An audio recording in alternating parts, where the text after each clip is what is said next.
धात्री जया गिरिवरधारी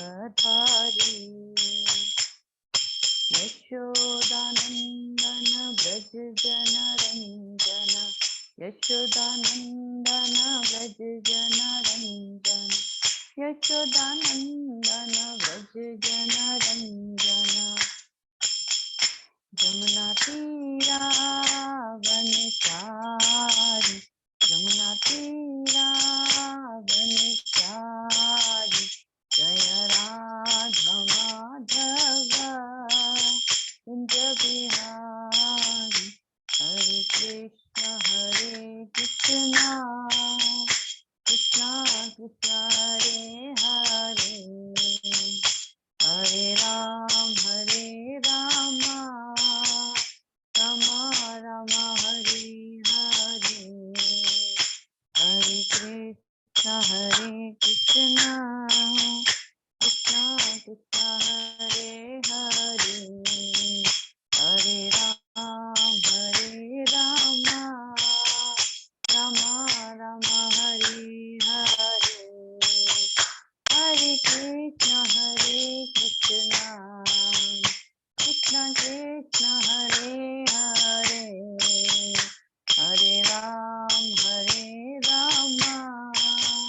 राम राम हरे हरे जय राधा माधव जय कुंज बिहारी जय राधा माधव जय कुंज बिहारी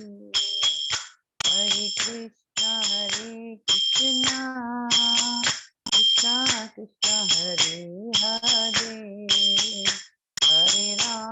हरे राम राम राम हरे हरे जय प्रभुपदा जय प्रभुपदा प्रभुपदा जय प्रभुपदा जय जय गुरुदेव गुरुदेव गुरुदेव जय जय गुरुदेव। और प्रेमानंदे हरि हरि बोल। श्री प्रपाद की जय, महाराज की जय, आप सभी भक्तवृंद की जय। मैं आशा करती हूँ कि सभी भक्त अपने आसपास के भक्तों को देख सकें, और क्योंकि छुट्टियां चल रही हैं तो हम थोड़ा आलस कर जाते हैं कि हाँ ठीक है नहीं ज्वाइन करते हैं, तो वो वाला मामला नहीं होना चाहिए। हमें यह प्रयास करना चाहिए कि हम बाकी भक्तों को भी इंकरेज करते रहें कि वो क्लासेस में कंटिन्यू रहें। बिकॉज एक बार जब आदत छूट जाती है, जैसे अभी मैं कंटिन्यू देख पा रही हूँ कि कुछ भक्त काफी टाइम से नहीं आ पा रहे हैं, तो वो क्या, एक बार उनका लिंक अगर टूट जाएगा ना तो वो फिर आने की उनको इच्छा भी नहीं रहेगी। हाँ ठीक है, क्या फर्क पड़ता है। और ऐसा नहीं है कि आप लोगों के साथ ऐसा होता है, ऐसा मेरे साथ भी होता है। हमारी सबकी ये आदत होती है। अभी मैं शायद पिछले 20-25 दिन से मैं बीमार हूँ, मेरी तबीयत ठीक नहीं रहती, तो मैं राधावती गोपीनाथ प्रभु जी की क्लासेस अटेंड नहीं कर पाई। तो अब वो एक है ना, लिंक टूट चुका है मेरा। मैं इच्छा मतलब मेरी इच्छा शक्ति वो आती ही नहीं है कि मैं सुबह को 7 बजे उठूं और उठ के मतलब अपना प्रॉपर इस तरह से मैनेज करके रखूं कि 7 बजे मेरी क्लास में अटेंड कर पाऊं। तो वो इच्छा शक्ति हमारी खत्म हो जाती है। इसलिए हमें प्रयास करना चाहिए कि हम उस चीज को हमेशा बनाए रखें, और अगर कोई पीछे हटता है तो उसको इनकरेज करते रहें। क्योंकि यही माया का प्रभाव होता है कि अगर हम हफ्ते में एक दिन भी नहीं निकाल पाते हैं तो ये बहुत बड़ा मतलब हमारी ही विडम्बना है, हमारे ऊपर ये क्या कह सकते हैं, जो भी है। तो इस वजह से हमें प्रयास करना चाहिए कि हम लोग मिस ना करें क्लासेस, और ना हम दूसरे वक्तों को भी देखते रहें अपने आसपास कि भाई हाँ अगर ये वक्त नहीं आ पा रहे हैं तो उनको इंकरेज करते रहें। ठीक है, सो अब मैं शुरू करती हूँ। मैं प्रयास करूंगी कि आज मैं पीछे के जो 12 श्लोक हैं वो कंप्लीट कर पाऊं, बिकॉज काफी लंबा ये चैप्टर जा रहा था, तो इसलिए मुझे थोड़ा सा फास्ट इसको लेना पड़ेगा। 31वें श्लोक से हम शुरू करते हैं। नायम नायम लोक अस्ति अयज्ञस्य कुतो अन्य कुरु सत्तरम। हे कुरुश्रेष्ठ, जब यज्ञ के बिना मनुष्य इस लोक में या इस जीवन में ही सुखपूर्वक नहीं रह सकता, तो फिर अगले जन्म में कैसे रह सकेगा। बहुत इंपॉर्टेंट चीज यहाँ पे बताई गई है कि हम ये सोचते हैं कई बार कि है ना, अभी तो जितना है वो एंजॉय कर ले, बाद में देखा जाएगा। लेकिन यहाँ पे क्या बता रहे हैं भगवान कि भाई आप यज्ञ, जो हमने यज्ञ की बात करी थी पिछले बार, कि द्रव्य यज्ञ होते हैं, स्वाध्याय यज्ञ होते हैं, योग यज्ञ होते हैं, कोई कोई है ना प्राण को अपान में प्राणायाम के द्वारा यज्ञ करता है, कोई प्राण के प्राण में आहुति देता है, कोई कम खा के यज्ञ करता है ना, मन और इंद्रियों को वश में करके कोई यज्ञ करता है, कोई कठोर व्रत करके, कठिन तपस्या के द्वारा, कोई अष्टांग योग पद्धति के द्वारा, है ना। इस तरह से अलग अलग तरह के हम यज्ञ करते हैं। लेकिन भगवान यहाँ पे कह रहे हैं कि यज्ञ के बिना इस जीवन में नहीं सुखी रह सकते, तो फिर हम अगले जीवन की कैसे गारंटी ले लेंगे कि अगले जन्म में सब कुछ सही हो जाएगा। जैसे कि यदि हम कहें कि अगर हमारे पास एक छोटा सा 2 BHK का अपार्टमेंट लेने की भी योग्यता नहीं है, या हमारे पास इतना पैसा नहीं है, या एक झोपड़ी लेने की भी, मान लो बॉम्बे जैसे शहर में जिसको हम कहते हैं, तो वो भी लेने की क्षमता नहीं है, तो बंगला क्या लेंगे, है ना। यानी जो इस जीवन में संतुष्ट नहीं रह सकता, मतलब इस जीवन में ये चाहिए ये चाहिए ये चाहिए, अगर यही आशा करते रहेंगे तो उसी का तो फल आगे ट्रांसफर होगा ना। फिर उसी उसी आदत के साथ हम अगले जीवन में भी जाएंगे। तो फिर कैसे अगले जीवन में हम ये कह सकते हैं नहीं नहीं अभी इस जन्म में तो कर लेना, तो अगले जन्म का अगले जन्म में देखेंगे। तो अगले जन्म का हम कुछ नहीं सोच सकते, मतलब हम ये गारंटी नहीं दे सकते कि अगले जन्म में सब कुछ सही हो जाएगा। तो सेकंड चीज जो है ना, सेकंड कैटेगरी इसमें, वो हायर है, मतलब नेक्स्ट हायर पर्पज के ऊपर हमको फोकस करना चाहिए, है ना। तो ऐसा नहीं है कि इसका मतलब वर्तमान में नहीं रहना चाहिए, रहना चाहिए, लेकिन हायर पर्पज को साथ में लेके चलना चाहिए। जब हम कोई जॉब इंटरव्यू की तैयारी करते हैं, जब किसी एग्जाम की तैयारी करते हैं, तो हम क्या कहते हैं, आज से 2 साल के बाद मुझे ये इंटरव्यू क्रैक करना है। तो 2 साल के बाद करना है क्रैक, लेकिन तैयारी तो अभी से शुरू कर देते हैं ना उसकी। वह चीज है। तो दो चीजें होती हैं, एक होती है श्रेयस और एक होती है प्रेयस। कुछ चीजें होती हैं जिनके लिए अभी तपस्या करने लगी, लेकिन रिजल्ट उसका बहुत अच्छा आता है। और प्रेयस का मतलब क्या होता है, जिसमें भोग करने में बहुत आनंद आता है, लेकिन वो शॉर्ट टर्म भोग होता है। अभी बहुत अच्छा लगेगा आपको भोग करना, लेकिन उसके बाद रिजल्ट, को कुछ नहीं कह सकते मिलेगा या नहीं मिलेगा। उसके बाद क्या मिलेगा हमको कह नहीं सकते, क्योंकि हमने टाइम किसमें वेस्ट कर दिया, भोग करने में। तो हम खुद ही यह कहते हुए सुनाई देते हैं अपने ही स्टूडेंट्स को, अपने बच्चों को, कि अभी अगर है ना तुमने लापरवाही करी तो बाद में अच्छा नहीं होगा, बाद में क्या करोगे। तो जब हम खुद स्वयं अपने जूनियर्स को, अपने से छोटों को ये कहते नजर आते हैं, तो फिर हमें भी इस चीज पे थोड़ा सा मनन करना चाहिए कि हम क्या करेंगे फिर। हमें बहुत आसान लगता है, हमें इजी लगता है, ठीक है ना, हो रहा है ना, थोड़ा बहुत हो रहा है, हफ्ते में एक बार क्लास में आ रहे हैं, 1-2 माला हो रही, अच्छी बात है, ये भी हो रही है, हम उन लाखों लोगों से अच्छे हैं। लेकिन अभी भी बहुत ज्यादा इम्प्रूवमेंट की आवश्यकता है। तो हमें उस चीज पे थोड़ा सा मनन करना चाहिए। अगर हम मनन करना छोड़ देंगे तो हमें रिजल्ट्स मिलना भी बंद हो जाएंगे। ये चीज का ध्यान रखिए, ठीक है ना। नेक्स्ट पे आते हैं हम।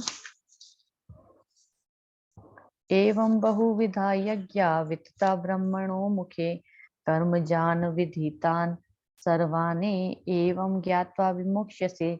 ये विभिन्न प्रकार के यज्ञ वेद सम्मत हैं, और ये सभी विभिन्न प्रकार के कर्मों से उत्पन्न है। इन्हें इस रूप में जानने पर तुम मुक्त हो जाओगे। तो ये जो वेद, ये यज्ञ जो बताए गए हैं, ये वेदों के द्वारा बताए गए हैं, और ये सभी विभिन्न प्रकार के कर्मों से उत्पन्न है। तो जो जो कर्ता भेद, मतलब कर्ता भेद के अनुसार कैसे यज्ञों का उल्लेख है। भाई अब कोई है व्यक्ति, वो कर्म कांड से ऊपर उठ ही नहीं सकता, तो उसको कैसे आगे उठाया जाएगा। उसको इतना ही बताया जाएगा कि ठीक है तुम कर्म कांड करो, इस कर्म कांड को करने से ये फल मिलेगा, तुम इतना कर लो, ये यज्ञ तुम कर लो, ठीक है। किसी का हम देख सकते हैं कि भाई नहीं, कठिन तपस्या तो वो व्यक्ति कर लेता है, लेकिन उसे भक्ति वक्ति नहीं होती है, ठीक है, कठिन तपस्या थोड़ी बहुत करवा ली, एकादशी व्रत रखवा लिया, कुछ और ऐसी चीजें करवा ली, चलो हो गया। ये अलग अलग लोगों का क्राइटेरिया होता है। तो कर्ता भेद के अनुसार विभिन्न यज्ञों का उल्लेख है, आगे हमने जो पढ़े थे। तो इसलिए जो चूंकि लोग देहात्म बुद्धि में लीन है, अतः इन यज्ञों की व्यवस्था इस प्रकार की गई है कि मनुष्य उन्हें अपने शरीर मन और बुद्धि के अनुसार, शरीर मन और बुद्धि इनका कॉम्बिनेशन के अनुसार ही यज्ञ संपन्न हो सकते हैं, अदरवाइज नहीं हो सकते। तो हमें इस पे भी थोड़ा-सा फ़ोकस करना पड़ता है कि भई हाँ, हर व्यक्ति का अलग-अलग लेवल होता है, जिनको कहा जाता है ना, और भगवान ने इसीलिए हर व्यक्ति के अनुसार बहुत सारे टाइप ऑफ यज्ञास दिए हैं। एक तरह का यज्ञ नहीं है, टाइप ऑफ यज्ञ हैं। क्यों है यज्ञ टाइप ऑफ? क्योंकि इस व्यक्ति के मन और बुद्धि के अनुसार ये अपने शरीर से इतना ही तपस्या कर पाएगा। चलो भई इसको इसमें लगा दिया जाए। इसको समझ नहीं आता है कुछ और, ये ना तो पूजा पाठ में विश्वास करता है, इसको बस नाम के मतलब नाम के लिए ध्यान योग करना, मेडिटेशन करना, प्राणायाम करना ये बता दो ये कर लेगा, तो भई ठीक है उससे कर लो तुम। तो किसी न किसी प्रकार से अभी ये परफेक्ट नहीं है सारे के सारी चीज़ें, लेकिन भगवान फिर भी कह रहे हैं कि कर लो। क्यों? क्योंकि मन मन और बुद्धि इतना ही लेवल पे एक्सेप्टेड है उसमें, तो इसलिए 1 सेकंड रुकिए प्लीज़।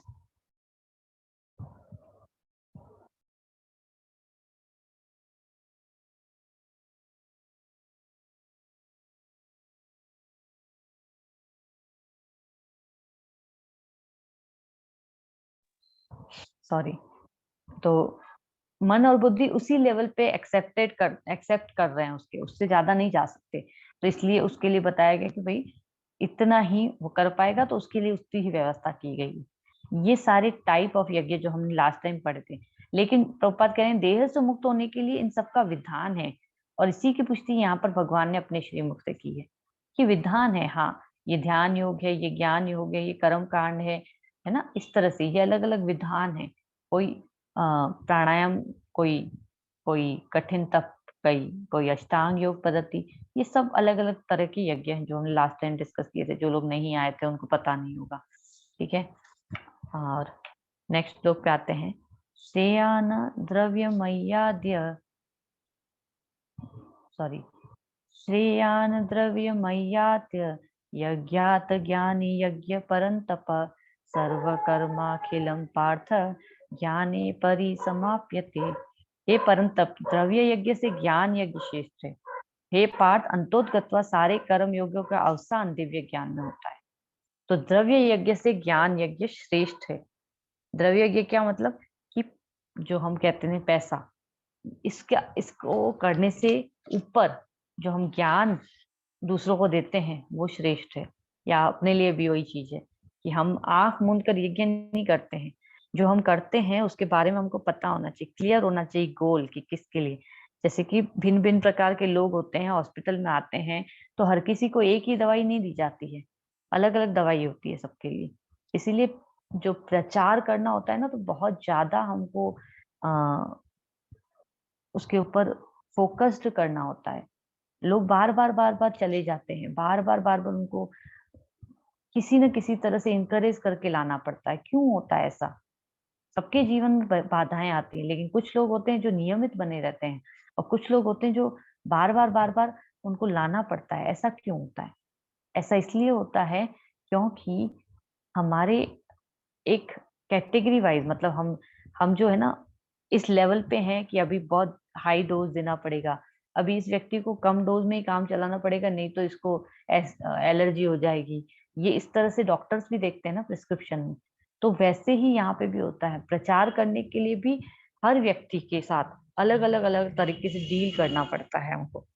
और यही मेन चीज़ है। यही चीज़ भगवान यहाँ पे बता रहे हैं कि प्रभुपाद कह रहे हैं कि समस्त यज्ञों का यही एक प्रयोजन है कि जीव को पूर्ण ज्ञान प्राप्त हो, जिससे वो भौतिक कष्टों से छुटकारा पाकर अंत में परमेश्वर की दिव्य सेवा कर सके।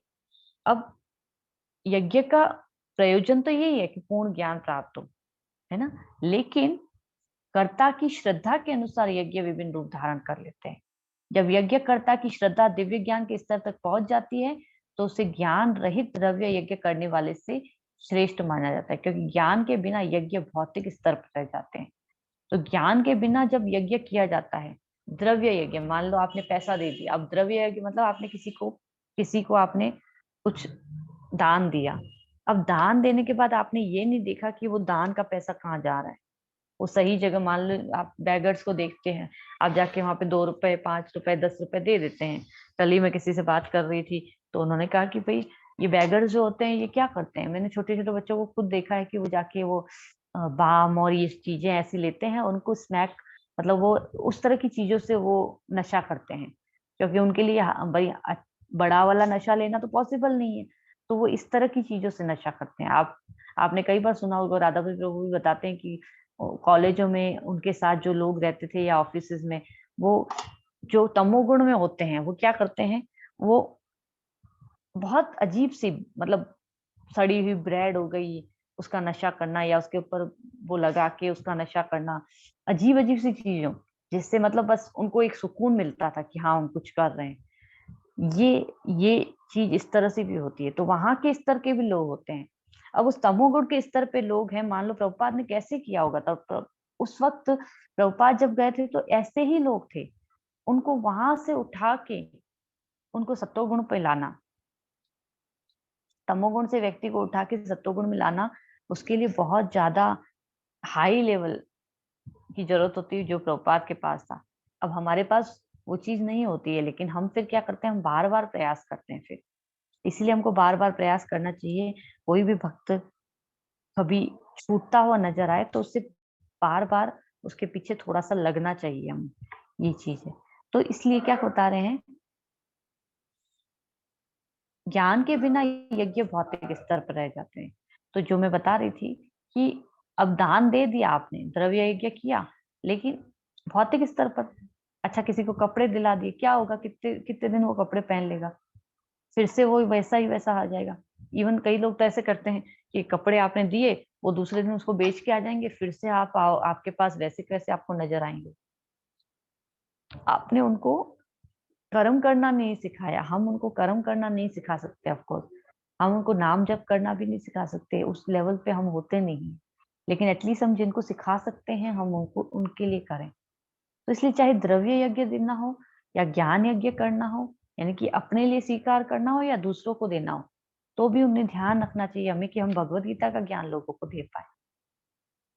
ऐसा नहीं है कि हाँ ठीक है ना, मैंने इसको अप्रोच किया था और नहीं आया, कोई बात नहीं, नहीं ऐसा नहीं सोचना चाहिए। हम 2-3 बार अगर अप्रोच करेंगे तो सामने वाला शर्म के मारे ही अगर आ जाएगा, तो आप भगवान के प्रिय हो जाओगे।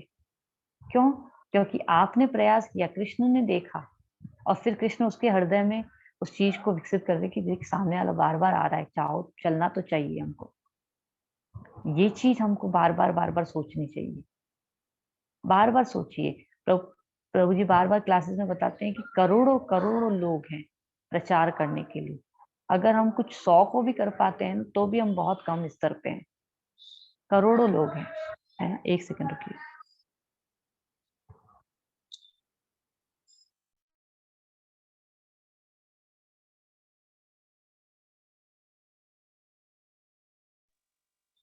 सॉरी।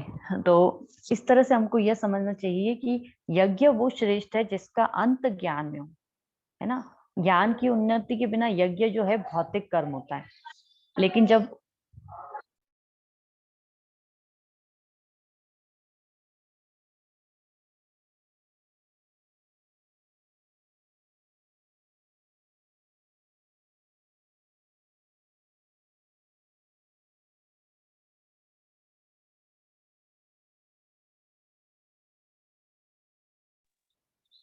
सॉरी, बार बार थोड़ा सा डिस्टरबेंस हो रहा था। तो इस तरह से हमको ये चीज पे समझना पड़ेगा। आज का क्लास बहुत ज्यादा इम्पोर्टेंट है इस मायने में कि हम क्या करते हैं। कई बार यज्ञ जो होते हैं कर्म कांड कहलाते हैं, कभी वो ज्ञान कांड कहलाते हैं, कभी वो उपासना कांड कहलाते हैं। हम सबका स्तर अलग अलग होता है, इसीलिए वो अलग अलग स्तर के यज्ञों में हमारी रुचि होती है। लेकिन हाँ, सही यज्ञ क्या है? सही यज्ञ है भगवान तक पहुंचना, आध्यात्मिक लाभ, कृष्ण भावना अमृत, यथार्थ ज्ञान का अंत जो होता है ना, कृष्ण भावना अमृत में होता है। यही दिव्य ज्ञान की सर्वोच्च अवस्था है, यह प्रभुपाद बता रहे हैं। तो हमको इस चीज को समझना है, ठीक है। नेक्स्ट श्लोक पे आते हैं, बहुत इंपॉर्टेंट श्लोक है। तद्विधि प्रणिपातेन परिप्रश्नेन सेवया उपदेशन्ति ते ज्ञानम ज्ञानिनस्तत्त्वदर्शिनः। तुम गुरु के पास जाकर सत्य को जानने का प्रयास करो, उनसे विनीत होकर जिज्ञासा करो, उनकी सेवा करो। स्वरूप सिद्ध व्यक्ति तुम्हें ज्ञान प्रदान कर सकते हैं क्योंकि उन्होंने सत्य का दर्शन किया है। बहुत इंपॉर्टेंट श्लोक है। तो हमें क्या करना चाहिए? अभी हमको समझ में थोड़ी ना आता है कि कैसे कौन सी चीज सही है कौन सी चीज गलत है। हमको तो भैया सब लोग बराबर दिखते हैं। एक भूखा नंगा व्यक्ति दिख जाएगा तो हमें दया आ जाएगी उसके ऊपर, है ना? कोई झूठ बोलता हुआ हमारे सामने इस तरह से चीटिंग करता हुआ भी हमसे आके कोई मदद मांगेगा तो हम दया कर लेंगे उनके ऊपर। हमें कैसे डिफरेंशिएट होगा कि हम सही के पास जा रहे हैं, सही कार्य कर रहे हैं कि गलत कार्य कर रहे हैं, है ना? हम इतने इंटेलिजेंट हो भी सकते हैं और नहीं भी हो सकते हैं। कई बार हम हो सकता है सही डिसीजन ले लें और कई बार हम हो सकता है गलत डिसीजन ले लें। तो फिर 3 चीज़ें यहाँ पे बताई गई हैं। जैसे कि पहले सेकंड चैप्टर में भी हमने एक श्लोक लिखा कार्पण्य दोषोपहत स्वभाव।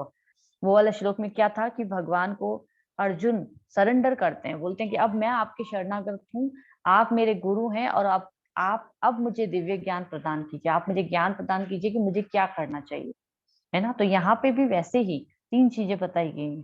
पहला है तद्विधि प्रणिपातेन। प्रणिपात का मतलब होता है गुरु के पास जाकर। तो पास जाकर का मतलब क्या हुआ? सबमिशन, सरेंडर करना।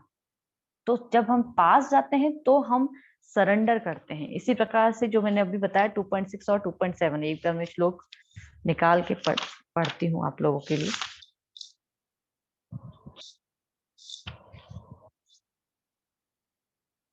2.7 वही वाला श्लोक है। कार्पण्य दोषो उपहत स्वभाव पृच्छामि त्वाम धर्म सम्मूढ़चेता। तो मैं अपनी कृपण दुर्बलता के कारण अपना कर्तव्य भूल गया हूँ और सारा धैर्य खो चुका हूँ। ऐसी अवस्था में मैं आपसे पूछ रहा हूँ कि जो मेरे लिए श्रेष्ठ करे वो मुझे बताएं। अब मैं आपका शिष्य हूँ और आपके शरणागत हूँ, कृपया मुझे उपदेश दें। ठीक है, तो इस तरह से जाके सरेंडर करना चाहिए। तो मैंने कई बार आप लोगों को बताया है कि एक बार मेरे गुरु महाराज को किसी ने प्रश्न पूछा था अभी कुछ टाइम पहले ही। तो उनसे ये प्रश्न पूछा गया था कि भाई हमको कैसे भाई गुरु के पास जाना चाहिए या किस तरह से हमको गुरु से बात करनी चाहिए। तो गुरु महाराज ने बताया था कि पहले हमको गुरु को प्रणाम करना चाहिए, फिर उनकी प्रशंसा करनी चाहिए, है ना? फिर अपने को दीन बताना चाहिए। दीन मतलब मेरे में कोई योग्यता नहीं है, जैसे कि अभी अर्जुन बोल रहे हैं कि मैं आपसे पूछ रहा हूँ लेकिन मुझे मेरे में कोई योग्यता नहीं, मैं धैर्य खो चुका हूँ और अब मैं आपके शरणागत हूँ, कृपया मुझे उपदेश दें। और फिर कृपा की याचना करनी चाहिए। ये 4 स्टेप्स होते हैं सरेंडर के। तो इस तरह से सरेंडर करना चाहिए। तो प्रणिपातेन, प्रणिपातेन का मतलब सबमिशन। दूसरी चीज क्या कह रहे हैं? उपदेशयन्ति परिप्रश्नेन सेवया, दूसरी चीज सॉरी। तो फिर उनसे परिप्रश्न मतलब इंक्वायरी करनी चाहिए, जो मैंने अभी बताया कि प्रश्न पूछना चाहिए मेरे लिए क्या उत्तम है। जैसे कि अर्जुन ने पूछा कि कृपया मुझे उपदेश दें, क्या मेरे लिए सही है ना? तो I want to know the way, मतलब मैं जानना चाहता हूँ। पहले तो बोल रहे हैं कि भाई मैं रास्ता जानता नहीं हूँ, फिर दूसरी बार कह रहे हैं कि I want to know the way, मतलब मैं उस रास्ते पे जाना चाहता हूँ। फिर तीसरा क्या है? उपदेशन्ति परिप्रश्नेन और फिर सेवया, यानी कि सेवा करनी, यानी कि विनम्रता दर्शानी है हमको कि अभी मैं कोई योग्य नहीं हूँ, आप कृपा करें। तो ये विनम्रता होती है। तो मैं आपके आपके बताए हुए रास्ते पर चलना चाहता हूँ। अभी तक हमने पहले कहा कि मुझे रास्ता पता नहीं है, फिर हमने कहा कि मैं रास्ता जानना चाहता हूँ, फिर हमने कहा कि हम उस रास्ते पे चलना चाहता हूँ। ये इस तरह से होता है। तो यानी कि तुम गुरु के पास जाओ, फिर उनसे विनीत होकर जिज्ञासा करो और उनकी सेवा करो। फिर स्वरूप सिद्ध व्यक्ति तुम्हें ज्ञान प्रदान कर सकते हैं। क्यों? क्योंकि उन्होंने सत्य का दर्शन किया है। तो 2 प्रकार के जो हमने यज्ञ वगैरह देखे थे, 25 से 33 में हमने जो यज्ञ वगैरह देखे थे सब कुछ, उसको 4.34 में जो अभी हम पढ़ रहे हैं इसमें बताया गया है कि गुरु के पास जाके उसको जानने का प्रयास करना चाहिए। तो 2 प्रकार के गुरु होते हैं, दीक्षा गुरु और शिक्षा गुरु।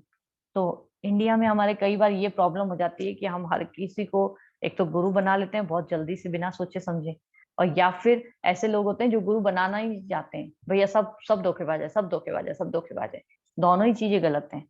हमको इंक्वायरी करना है, हमको पता करना है, हमको जानना है और फिर हमको अपने गुरु को करना है। ये बात गलत नहीं है ना?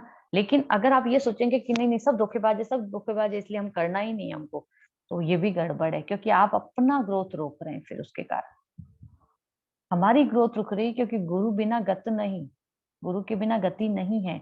हम स्वयं अगर कितना ही हम सोच लें कि भैया मैं तो बहुत इतना प्योर हूँ, बस मेरे से ज्यादा प्योर तो दुनिया में कोई नहीं, मुझे कृष्ण स्वयं आएंगे उठाने के लिए, तो ऐसा कभी नहीं होगा, कभी नहीं होगा। इस गलतफहमी में हमको कभी नहीं रहना चाहिए।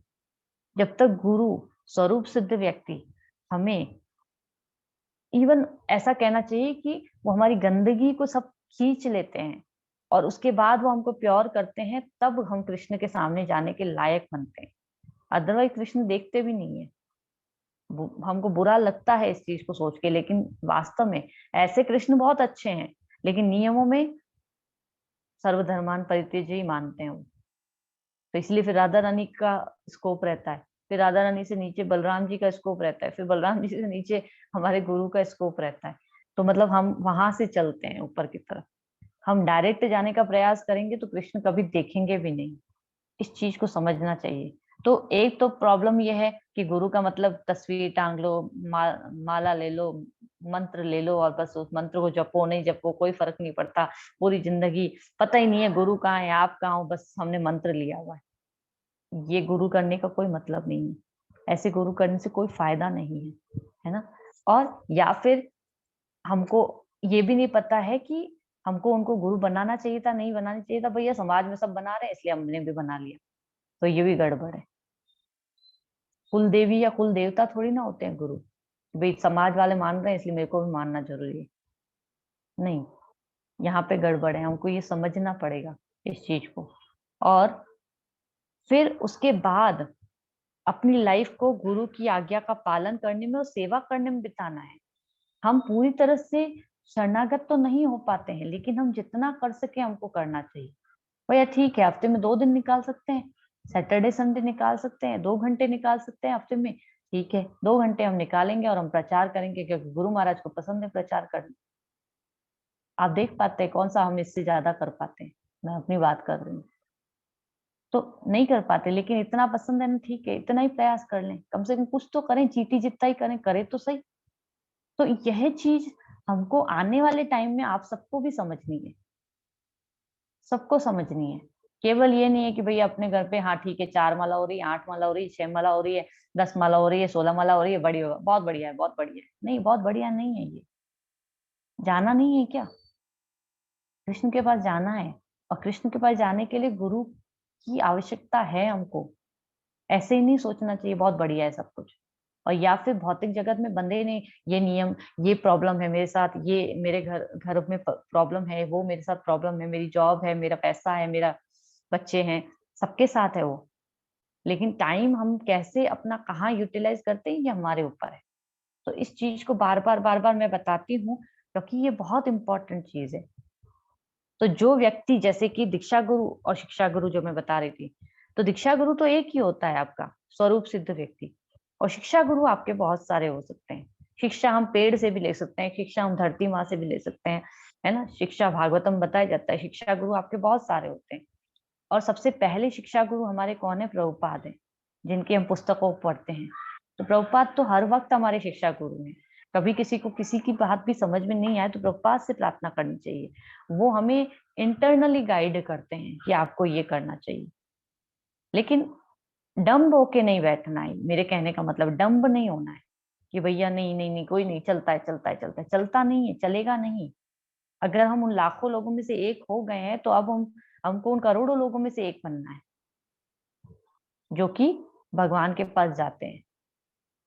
ठीक है। तो जो व्यक्ति जैसे कि जिस रास्ते तक जाता है वो अपने पीछे वाले को उसी रास्ते तक ले जा पाएगा। मान लीजिए कि आप लोगों ने इतना कर लिया कि भाई आपके जान पहचान वालों को क्लासेस में ले आया, अभी ठीक है, यहाँ तक ठीक है। आप लोगों का इतना काम भी कृष्ण नोटिस करते हैं। फिर क्लासेस देने का काम चलिए मेरा है, मेरे को क्या करना है, मेरे को आगे वाले तक ले जाना है, वो मुझे पता है कैसे ले जाना है। तो इस तरह से हम अपना अपना रोल निभाते रहते हैं ना, तो भी कृष्ण प्रसन्न होते हैं। ऐसा नहीं है, ठेका नहीं लग रहा है डायरेक्ट ही कृष्ण के पास ले जाने का व्यक्ति को। नहीं, जितना हमारी एबिलिटी है, जितना हमारी योग्यता है उतना तो करें, कम से कम उसमें कृपणता ना करें। तो जो व्यक्ति, मान लीजिए कि एक जंगल में पगडंडी है, तो हर साधक, मैं भी साधक हूँ, आप लोग भी साधक हैं, हमसे ऊपर जो है वो भी साधक है। तो हर साधक अपने अपने हिसाब से रास्ता तय करता है। तो मार्गदर्शक कौन होता है? शिक्षा गुरु होते हैं हमारे। दीक्षा गुरु की आवश्यकता सबको होती है। मार्ग में शिक्षा गुरु, पथ प्रदर्शक गुरु होते हैं, शिक्षा गुरु होते हैं, फिर दीक्षा गुरु होते हैं। तो पथ प्रदर्शक गुरु कौन होता है? जो हमको रास्ता दिखाता है, हमें बताता है कि भैया ये देखो, हम क्लासेस में जाते हैं, ऐसे माला करनी चाहिए, ये करना चाहिए, वो करना चाहिए। ये सारी चीजें पथ प्रदर्शक गुरु बताता है। काउंसलर होता है, उससे थोड़ा सा ऊपर होता है, जो कि आपको थोड़ा गाइड और ज़्यादा करता है। फिर होते हैं शिक्षा गुरु जो कि प्रभुपाद हैं या जैसे सीनियर वैष्णव होते हैं वो शिक्षा गुरु होते हैं हमारे। और फिर उसके ऊपर होते हैं दीक्षा गुरु। तो दीक्षा गुरु एक ही होते हैं, शिक्षा गुरु, पथ प्रदर्शक बहुत सारे हो सकते हैं। काउंसलर भी एक बनाना चाहिए मोस्ट प्रोबेबली। क्यों? क्योंकि अगर आप 10 जनों से काउंसलिंग लेते रहेंगे तो कन्फ्यूज़ हो जाएँगे। तो ये नहीं करना चाहिए।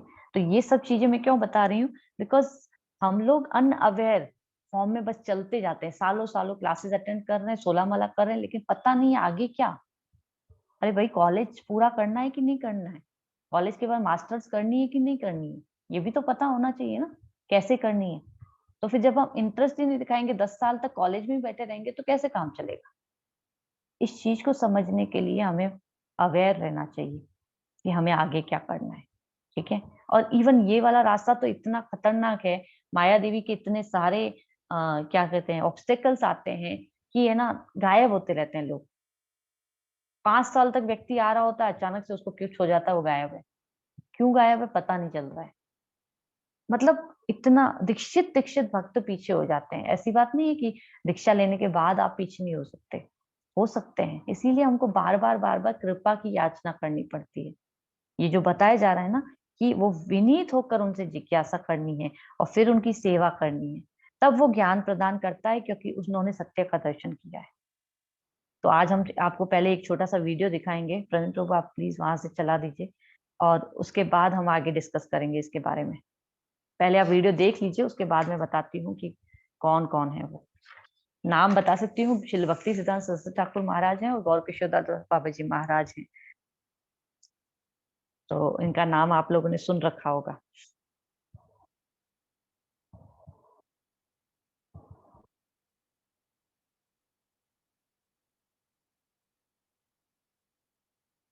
तो जब तक प्रभु जी शेयर कर रहे हैं, तब तक मैं बता देती हूँ। भक्ति सिद्धांत सरस्वती ठाकुर महाराज कौन हैं? वो श्रील प्रभुपाद के गुरु महाराज हैं। और गौर किशोरदास बाबा जी महाराज कौन हैं? वो भक्ति सिद्धांत सरस्वती ठाकुर महाराज के गुरु महाराज हैं। ठीक है ना? तो गौर किशोरदास बाबा जी महाराज जो थे, वो अनपढ़ थे। उनको कोई भी जाके कोई प्रश्न पूछता था, तो वो फटाफट से कोट कर देते थे शास्त्रों से। लेकिन वैसे वो इलिटरेट थे, उनको कोई पढ़ा हुआ नहीं था, कोई शास्त्र पढ़ा हुआ नहीं था। लेकिन जैसे हम कहते हैं कि दिव्य ज्ञान हृदय प्रकाशित, उस तरह से। और जो भक्ति सिद्धांत सरस्वती ठाकुर महाराज थे, वो प्रभुपाद के गुरु हैं, उनका नाम था विमला प्रसाद, मतलब आएगा दीक्षा लेने से पहले। हम यहाँ से देख रहे हैं। चलिए प्रभु शुरू करिए। सेवा करने आया था। अरे जो कृष्ण का नहीं वो किसी का नहीं हो सकता।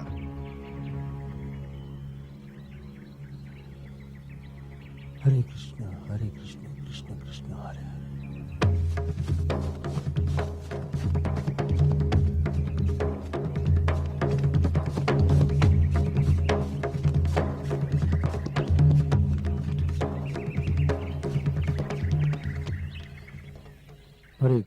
हरे कृष्ण कृष्ण कृष्ण हरे हरे हरे राम राम राम हरे हरे हरे कृष्ण कृष्ण कृष्ण हरे हरे हरे राम राम राम हरे हरे हरे कृष्ण कृष्ण कृष्ण हरे हरे हरे बाबा जी राम। महाराज।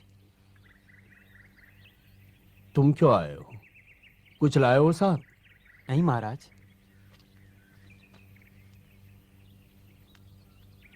मैं तो भिक्षा मांगने आया हूँ। क्या भिखारी से भिक्षा? जी महाराज, भक्ति की भिक्षा। क्या आप मुझे अपना शिष्य स्वीकार करेंगे? मैं कृष्ण को पाना चाहता हूँ। वो मार्ग आप ही मुझे दिखा सकते हैं महाराज।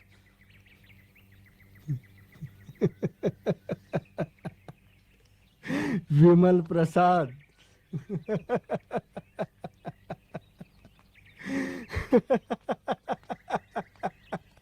ज्योतिष शास्त्र के महान विद्वान, मैं तुम्हारा गुरु कैसे बन सकता हूँ? मुझे खुद अपने नाम के अक्षर तक नहीं मालूम। लगता है भक्ति विनोद ठाकुर ने तुम्हें उल्टा सीधा कहकर भेज दिया है। मैं खुद गुरु की तलाश में हूँ। मैं क्या किसी का गुरु बनूंगा?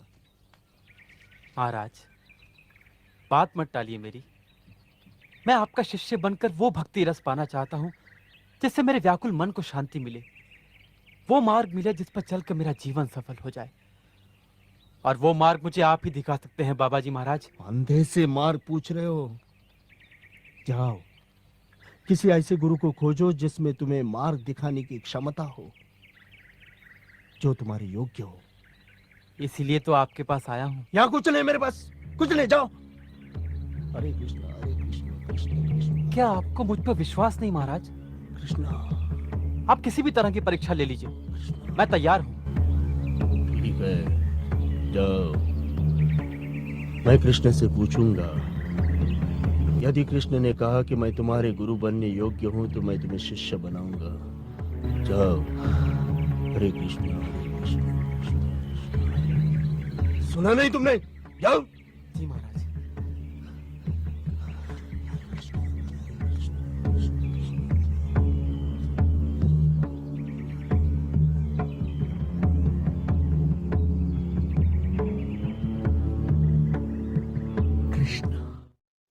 देखिए, ये तो भगवान की लीला है। मैंने वही किया जो भगवान ने चाहा।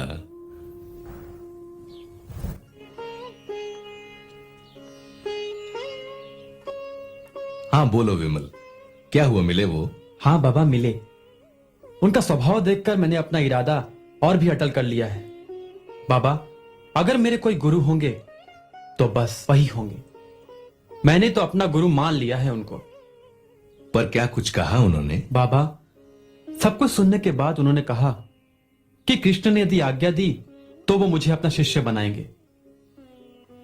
बाबा, कृष्ण को तो आज्ञा देनी ही होगी, क्योंकि मैं श्री कृष्ण के मार्ग पर चलना चाहता हूं। आज्ञा देंगे ना बाबा? जरूर देंगे। विमल प्रसाद जी। अंदर आओ। जी माता जी।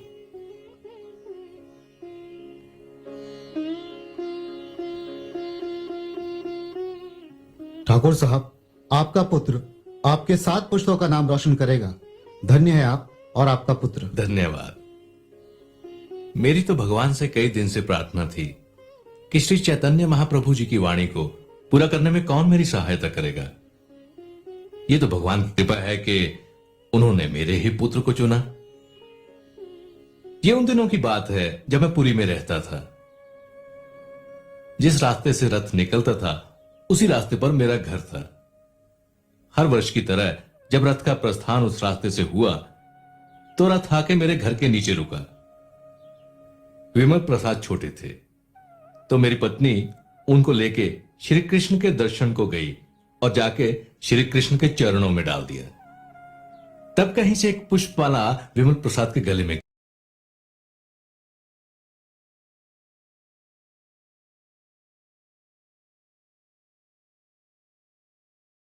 गिरी। अब आप इसे चमत्कार कहे या, मैं तो बस उस दिन से निश्चिंत हो गया कि अपने काम के लिए भगवान ने मेरे ही पुत्र को चुना। हरे कृष्ण कृष्ण कृष्ण हरे हरे, हरे राम राम राम हरे हरे, हरे कृष्ण कृष्ण कृष्ण हरे हरे, हरे राम राम हरे हरे, हरे कृष्ण कृष्ण कृष्ण हरे हरे, हरे राम महाराज। राम हरे हरे। क्यों आए हो? कारण तो आप जानते हैं महाराज। मैं कुछ नहीं जानता। महाराज, आप कृष्ण से आज्ञा लेने वाले थे। क्या कहा कृष्ण ने? हाँ, वो भूल गया। जाओ। कोई बात नहीं, आप पूछ लीजिए, मैं प्रतीक्षा करूंगा। पूछ लिया। क्या कहा कृष्ण ने? कृष्ण ने कहा, मैं तुम्हारे गुरु बनने योग्य नहीं हूं। जाओ, तुम दूसरे गुरु की तलाश करो। जाओ। हरे कृष्ण कृष्ण कृष्ण हरे हरे, हरे राम राम हरे हरे, हरे कृष्ण कृष्ण कृष्ण हरे हरे, हरे राम राम हरे हरे, हरे कृष्ण कृष्ण कृष्ण हरे हरे। कह दिया ना, जाओ तुम। नहीं महाराज, मैं अपने शव को अपने कंधे पर नहीं ले जा सकता। अब यहां से मेरा जीवित लौटना मुश्किल है बाबा। ऐसा अन्याय मुझ पे मत कीजिए। अगर मैं कृष्ण भक्ति के मार्ग पर नहीं चल सका तो ये मेरा जीवन बेकार है। मिटा दूंगा इस जीवन को, खत्म कर दूंगा बाबा। मेरे मन की पीड़ा को आप भी जानते हैं और कृष्ण भी। फिर भी न जाने क्यों आप मुझे अपना शिष्य नहीं बनाना चाहते। अगर कोई कमी है मुझ में तो बताइए, मैं उस कमी को पूर्ण करने में अपना सारा जीवन लगा दूंगा। आप ही ने कहा है कि मैं वेद शास्त्र का विद्वान हूं, लेकिन बिना गुरु के मेरी विद्या समंदर के पानी की तरह है, जो किसी की प्यास नहीं बुझा सकता। सब कुछ होकर भी अधूरा हूं मैं। कृष्ण भक्ति में लीन होना चाहता हूं। चाहता हूं कि मेरा रोम रोम कृष्ण की महिमा गाए। कृष्णा कृष्णा कृष्णा कृष्णा कृष्णा कृष्णा। उठो विमल प्रसाद, उठो। तुमने अपने हृदय की बची कुची मोह माया को इन आंसुओं से धो डाला है। इन आंसुओं से तुम्हारा हृदय निर्मल हो चुका है। अब श्री कृष्ण भगवान के मार्ग पर चलने से तुम्हें कोई रोक नहीं सकता। स्वयं श्री कृष्ण भगवान तुम्हारे साथ है। जाओ, स्नान करके आओ, जाओ। हरे कृष्ण कृष्ण कृष्ण हरे हरे, हरे राम राम।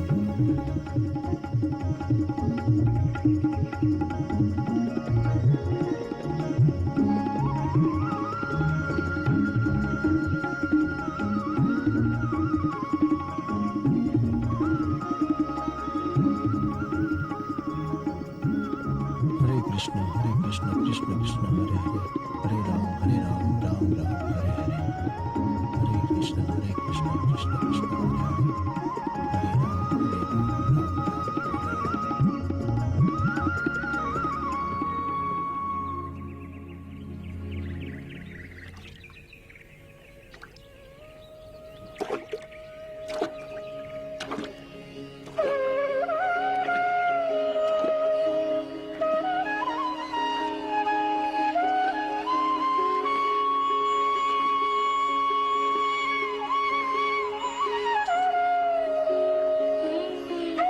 हरे हरे, हरे राम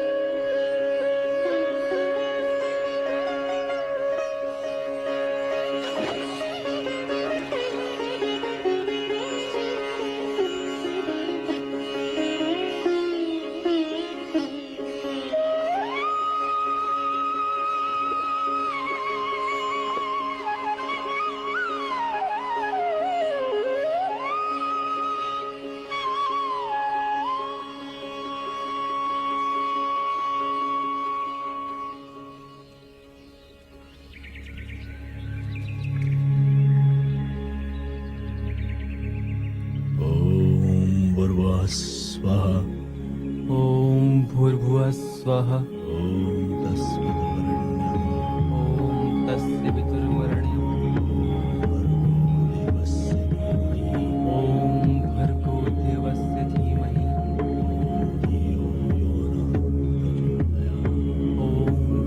यो नः प्रचोदयात्।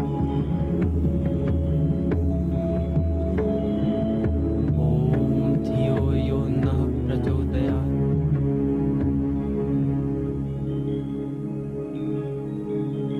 हरे कृष्ण कृष्ण कृष्ण हरे हरे, हरे राम राम राम हरे हरे, हरे हरे कृष्णा। थैंक यू प्रभु जी। सो हमने ये देखा कि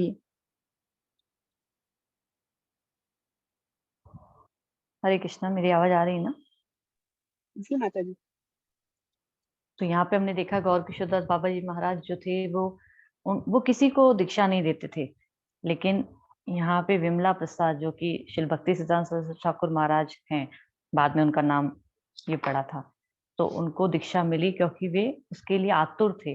वे चाहते थे कि मुझे इस तरह से दीक्षा मिले, और इतना ज्यादा बताया जाता है भक्ति सिद्धांत सरस्वती ठाकुर महाराज के लिए कि उन्होंने सूर्य सिद्धांत नामक पुस्तक पढ़ी थी, जो कि मय दानव ने सूर्य से सुनी थी, और फिर टीकाएं भी लिखी थी। बहुत शास्त्रों में बहुत पारंगत थे।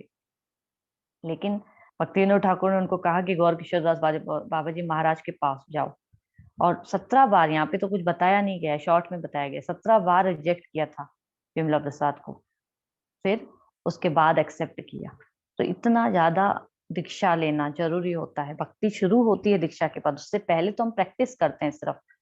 तो गुरु की आवश्यकता क्यों होती है कि जब तक हम उनके मुख से, जब हम, मैंने बताया था जो हम डेली क्लासेस लेते हैं उसमें ज्यादा ये डिस्कशन होता है, तो मैंने कई बार पहले भी शायद ये चीज बताई है कि दाहिने कान में, है ना, गुरु महाराज कहते हैं आपका दायां कान आगे करिए और फिर वो हरे कृष्ण महामंत्र बोलते हैं। ऐसे तो वो पूरी, क्योंकि हमारे वहां पे बहुत सारे लोगों का एक साथ दीक्षा होता है, तो जैसे ब्राह्मण दीक्षा होती है ना, वो सेकंड दीक्षा होती है, उसमें अ, मतलब एक रूम के अंदर कॉन्फिडेंशियल दीक्षा दी जाती है। हरिनाम दीक्षा जो होती है वो कॉमनली दी जाती है, क्योंकि उसमें हरे कृष्ण महामंत्र बताया जाता है, और ब्राह्मण दीक्षा में आपको गायत्री मंत्र दिया जाता है, तो इसलिए वो कॉन्फिडेंशियल होती है, वो हर किसी के सामने नहीं दी जाती आपको। तो इस तरह से दाहिना कान में गुरु के द्वारा दिया गया हरिनाम हम सुनते हैं, तब जाके वो अंदर जाके वो बीज जो है पड़ता है, और उसके बाद उसके फल आना शुरू होते हैं। ठीक है ना। तो इस तरह से, जैसे कहते हैं ना कि कोई बरगद का पेड़ है, तो ऐसे ही नहीं, उसमें बीज डाल दोगे ना तो वो नहीं उगेगा। एक पक्षी होता है, वो उसके फल को, उसके जो बीज होते हैं उसको काटता है, और फिर वो कहीं दूसरी जगह जाके छोड़ता है, जब उसको, वो वहां से वो पेड़ उग जाता है। तो उसी प्रकार से जब तक गुरु के मुख से हम लोग हरिनाम या फिर ब्राह्मण दीक्षा लेने के लिए गायत्री मंत्र या जो भी होता है वो नहीं सुनते हैं, तब तक वो एक्चुअली में हमारी प्रैक्टिस नहीं होती। अभी तो क्या कर रहे हैं हम, सिर्फ प्रैक्टिस कर रहे हैं, प्रैक्टिस कर रहे हैं। जैसे दौड़ने से पहले क्या करना पड़ता है, दौड़ की प्रैक्टिस की जाती है ना, वैसे प्रैक्टिस हो रही है। लेकिन एक्चुअली में हरिनाम दीक्षा के बाद लेना शुरू करते हैं। तब इसलिए हमको दीक्षा से पहले, खास करके इस्कॉन में ये बताया जाता है, ऐसे ही नहीं दीक्षा दे दी जाती है आपको। बाकी सब जगह आपको नॉर्मली ऐसे ही दीक्षा मिल जाती है कि हाँ ठीक है, आप कितनी बार सत्संग में आए हो, कितनी बार ये किया है, चलो हो गया आपका। यहाँ पे आपको 16 माला 4 नियम फॉलो करने पड़ेंगे, उसके बाद आपको, तो ये क्यों, अभी तक बहुत टफ है। अरे टफ है, लेकिन प्योर भी तो, जो चीज अगर हाई चीज लेनी है, भाई आज मैं, कल यूपीएससी का रिजल्ट आया था, तो यूपीएससी कल या परसों जब भी आया था, तो मैं ऐसे देख रही थी, तो कोई हायर हायर आपको चीज प्राप्त करनी है, तो उसके पीछे की मेहनत भी लोगों की देखनी पड़ती है। 4-4 साल लोग एक ही डेस्क पे बैठ के, एक ही कमरे के अंदर अपने आप को पूरा झोंक देते हैं, तब जाके वो कोई एग्जाम क्लियर कर पाते हैं। और आज हमको भगवान चाहिए, लेकिन हमको भगवान ऐसे सस्ते में चाहिए, क्योंकि हमको, हम इमेजिन नहीं कर पाते हैं कि हम क्या चीज मांग रहे हैं। हमको ये भौतिक जगत की चीजें तो हमको समझ में आती है कि बहुत हायर क्लॉज है, बहुत हायर क्लॉज है, ये प्राप्त करना है, वो प्राप्त करना है। लेकिन जब गुरु की बात आती है, या जब भगवान को प्राप्त करने की बात आती है, तो वो हायर क्लॉज हमें समझ नहीं आता है, क्योंकि हमको इस जीवन में वो समझ में नहीं आ रहा है कि दीक्षा लेना क्या होता है, भगवान के पास जाना क्या होता है। अभी तक ये चीज समझ नहीं पा रहे हैं हम। तो जब ये समझ में आने लगेगी धीरे धीरे धीरे धीरे, तब हम इसके लिए और ज्यादा उत्साहित होते हैं। जैसे कि अभी हमने देखा कि भक्ति सिद्धांत सरस्वती ठाकुर महाराज कैसे उत्साहित हो रहे थे कि नहीं, मेरा तो जीवन ही व्यर्थ है, अगर मैं गुरु नहीं कर पाया तो, मुझे कृष्ण प्रेम नहीं मिला तो मेरा जीवन ही व्यर्थ है। तो ये चीज जब हमारे अंदर ये उत्कंठा आती है तब, और वो आती कैसे है, यहाँ पे जो बताया जा रहा है, गुरु के पास जाओ, जिज्ञासा करो, उनकी सेवा करो, तब तुम्हें वो ज्ञान प्रदान करेंगे, क्योंकि उन्होंने सत्य का दर्शन किया है। हमारे अंदर अपना आप से नहीं आएगा, और बहुत मुश्किल है ये चीज, बहुत मुश्किल है, लेकिन यही चीज है, यही सत्य है, ये ऐसे ही होगा, शॉर्टकट नहीं है इसका कुछ। ऐसा कोई शॉर्टकट मैं नहीं बता सकती जिसमें कि हम कहें कि नहीं नहीं बस ऐसे कर लो, बाबा जी हाथ लगा देंगे और हो जाएगा। नहीं होगा, कुछ नहीं होगा उससे। ठीक है ना। तो हम आगे बढ़ते हैं 4.35 पे। यज्ञात्वा न पुनर्मोहम एव यास्यसि पांडव, येन भूतान्य शेषाणि द्रक्ष्यस्यात्मन्योथो अपि, सॉरी मई। स्वरूप सिद्ध व्यक्ति से वास्तविक ज्ञान प्राप्त कर चुकने पर तो पुनः कभी ऐसे मोह को प्राप्त नहीं होंगे, क्योंकि इस ज्ञान के द्वारा तुम देख सकोगे कि सभी जीव परमात्मा के अंश स्वरूप हैं, अर्थात वे सब मेरे हैं। मतलब भगवान के अंश हैं सारे के सारे, सब भगवान के हैं, सब कुछ। तो गुरु जो होता है स्वरूप सिद्ध व्यक्ति, किसके लिए बोला गया है, जिसमें 26 गुण होते हैं। वो 26 गुणों पे मैं चर्चा अभी नहीं करूंगी, फिर कभी हम उस पर चर्चा करेंगे। ऑफकोर्स वो, है ना, सहनशील होता है, तप तप करता है, वो सबको क्षमा करता है, समभाव होता है, ये सब सुख और दुख में सेम रहता है। इस तरह से बहुत सारे गुण होते हैं, 26 गुण होते हैं। तो वो स्वरूप सिद्ध व्यक्ति होता है। लेकिन कई बार होता है कि हम डायरेक्ट प्रश्न नहीं पूछ पाते हैं, क्योंकि हमारे गुरु इतना बिजी रहते हैं, तो फिर हम सीनियर वैष्णवों से प्रश्न पूछते हैं। लेकिन इससे क्या होगा कि धीरे धीरे करके हम उस चीज को प्राप्त कर पाएंगे, और फिर उनसे दीक्षा प्राप्त करना या उनसे ज्ञान प्राप्त करने के बाद हम मोह को प्राप्त नहीं होते हैं, ठीक है ना। तो एक बार ऐसा होता कि मदन मोहन मालवीय जो थे, एक स्वतंत्रता सेनानी थे, वे सॉरी वे भक्ति सिद्धांत सरस्वती ठाकुर महाराज के पास आए और उनसे प्रश्न पूछने आए, भगवान को कैसे प्राप्त किया जाता है। तो उन्होंने बोला कि एक काम करो, पहले ना, उन्होंने सोचा था कि मैं ये प्रश्न पूछूंगा, बट उन्होंने प्रश्न पूछा नहीं। उन्होंने कहा मुझे आपसे कुछ प्रश्न पूछने हैं। तो बोला महाराज ने बोला कि अच्छा ठीक है, प्रश्न वगैरह तो पूछ लेना, लेकिन पहले एक काम करो, पहले जाके स्नान करके आओ।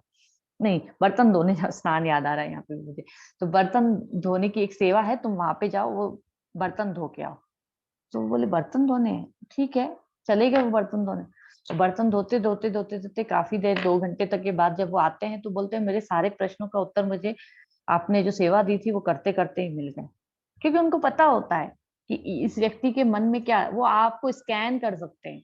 आप सामने किसी स्वरूप सिद्ध शुद्ध भक्त के सामने जब हम जाते हैं तो वो हमको स्कैन कर लेते हैं पूरा, कि ये कहाँ से स्टार्ट हो रहा है और कहाँ गड़बड़ है इसके अंदर। वैसे तो सब गड़बड़ ही है हमारे अंदर, लेकिन फिर भी कहाँ पे जाके मामला अटक रहा है, तो वहीं से वो शुरुआत करते हैं मरम पट्टी करने की।